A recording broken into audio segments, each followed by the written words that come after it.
how are you doing today? So today I'm here with a DIY video, and what I did is I purchased these decorative letters from Target for $2.78. Now the color that it came in and the design that it was is obviously not what I was looking for, but I bought it because it was on clearance and I do love to do DIYs.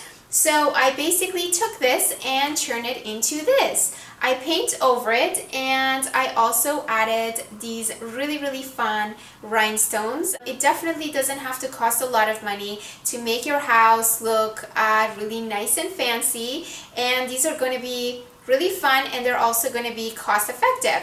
So I really hope that you guys enjoy this DIY video. If you do, please don't forget to give it a thumbs up and subscribe for more. So to get started, we're going to need our decorative letter. We are also going to need super glue, scissors, and some paint. I'm going with mint. You guys can go ahead and pick any color you want, and of course some brushes, and most importantly these rhinestones that we are going to glue on later, and you can find those on Amazon. And of course I will go ahead and leave the link in the description below. So starting off, I will remove the price tag very gently. We don't want to damage the product. Just take your time with it. And here I'm mixing the two colors to create that perfect mint color that I'm looking for. I know they're very similar, but there is a slight difference. One is a little bit darker and one is lighter. And to mix the two, I'm going to create that perfect mint color.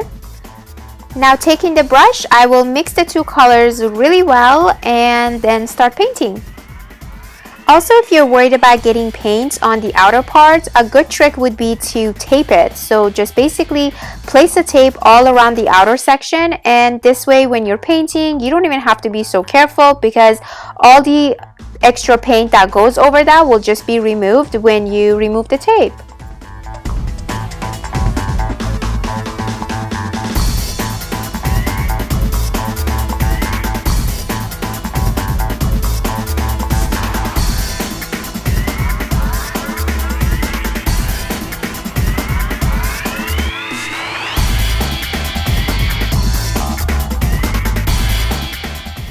And once you're done with the first coat, if the color is not as vibrant as you want, just do a second coat. And while I'm going to wait for the M to dry, I'm going to go ahead and show you guys how to add the rhinestones on the S. And the S is going to be more difficult anyways because of all the curves, so I thought it would be better to show on this one. So here I'm just grabbing my rhinestones and just getting an idea of the right size. Just placing it on the S to see how much exactly I need to cut. And once I decided, I'm grabbing my scissors and just cutting.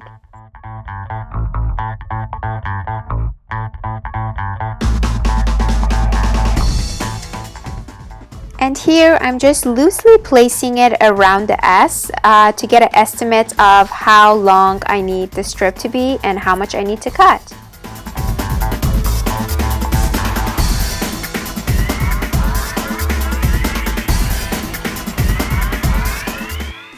And now grabbing my super glue, I'm just going to start applying it around the corners and then moving my way to the center with horizontal and vertical lines. And go ahead and use very little amount of glue. If you use too much, it is literally going to take forever to dry, and it's just unnecessary. I also really quickly just want to mention, when working with super glue, you definitely don't want to get any on your fingers. Just be very careful using it because it can be really damaging to your skin, and believe me, I learned this the hard way.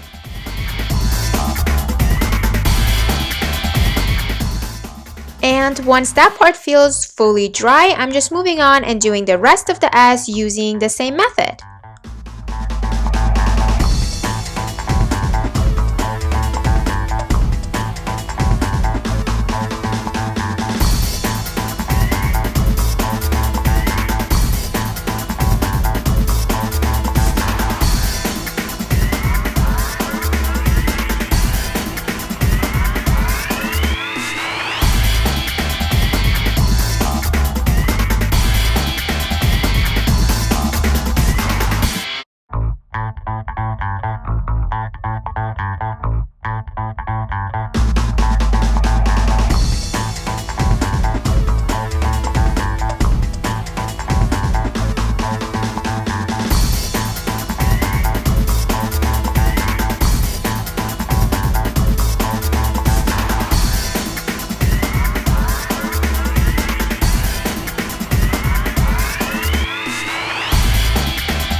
And here, very carefully, I'm just going to cut the extra strip that's left.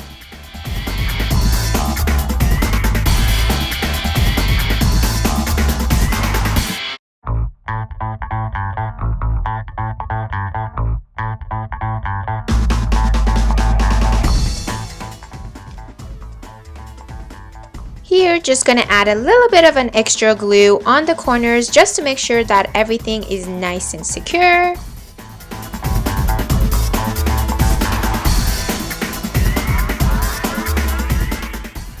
And now that the S is pretty much complete, I'm just gonna leave it aside and let it dry and just work my way into the M. And as you can see, I just did the same thing with the M as well. And with this, as you can see, everything is pretty much the same except the color. I just went ahead and painted this white just to have variety.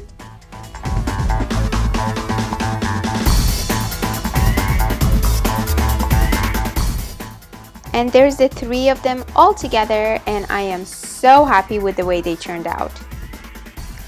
I also bought this vase from the dollar store. I added those rhinestones around it, and I went ahead and painted this as well.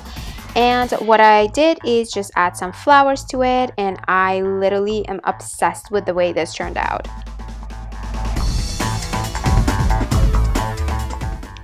And here's another idea to store some of your accessories. Instead of just throwing them around your table, you can just place them on this.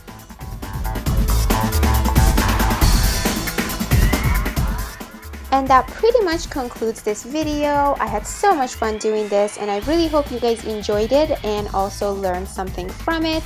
If you are interested in more DIY videos, please don't forget to give this video a thumbs up and subscribe for more. And I will see you in my next one.